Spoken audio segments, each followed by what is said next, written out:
ನೀರನ್ನು ಕಾಯಿಸಿದಾಗ ಯಾಕೆ ಉಕ್ಕಿ ಕೆಳಗೆ ಬೀಳಲ್ಲ?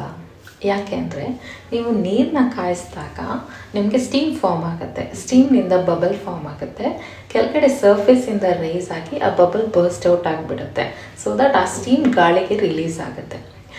ಹಾಗೆ ನೀರಿನಲ್ಲಿ ಯಾವ ಪ್ರೋಟೀನ್ ಅಥವಾ ಫ್ಯಾಟ್ ಅಂಶ ಇಲ್ಲದೆ ಇರೋದ್ರಿಂದ ಆ ಸ್ಟೀಮ್ ಆರಾಮಾಗಿ ಎಸ್ಕೇಪ್ ಆಗೋಕ್ಕೆ ಚಾನ್ಸ್ ಇದೆ. ಅದಕ್ಕೆ ಅದು ಓವರ್ಫ್ಲೋ ಆಗಲ್ಲ. ಬಟ್ ಹಾಲು ಕಾಯಿಸಿದಾಗ ನಿಮಗೆ ಯಾಕೆ ಉಕ್ಕಿ ಕೆಳಗೆ ಬೀಳುತ್ತೆ? ಯಾಕೆ ಅಂದರೆ ಹಾಲಿನಲ್ಲಿ ವಾಟರ್ ಕಂಟೆಂಟ್ ಅಂದರೆ 87% of water, proteins like way and ಕ್ಯಾಸಿನ್, fat ಹಾಗೂ ಲ್ಯಾಕ್ಟೋಸ್ ಅಂಶ ಇರುತ್ತೆ. ಹಾಲನ್ನು ಕಾಯಿಸಿದಾಗ ವಾಟರ್ ಕಂಟೆಂಟ್ ಎವಾಪ್ರೇಟ್ ಆಗ್ತಾ ಹೋಗುತ್ತೆ. ಅದರಲ್ಲಿರೋ ಪ್ರೋಟೀನ್ ಮತ್ತು ಫ್ಯಾಟ್ ಒಂದು ಲೇಯರ್ ಕ್ರೀಮ್ ಸರ್ಫೇಸ್ ಆಗಿ ಫಾರ್ಮ್ ಆಗುತ್ತೆ. So that it prevents bubble from escaping. Layer ಕೆಳಗಡೆ ಸ್ಟೀಮ್ ಟ್ರ್ಯಾಪ್ ಆಗ್ತಾ ಹೋಗುತ್ತೆ. ಆ ಟ್ರ್ಯಾಪ್ ಆದಾಗ ಪ್ರೆಷರ್ ಇನ್ಕ್ರೀಸ್ ಆದಾಗ ಆ ಸ್ಟೀಮ್ ಆ ಲೇಯರ್ನ ಒಡೆದು ಆ ಹಾಲು ಉಕ್ಕೋ ಹಾಗೆ ಮಾಡುತ್ತೆ.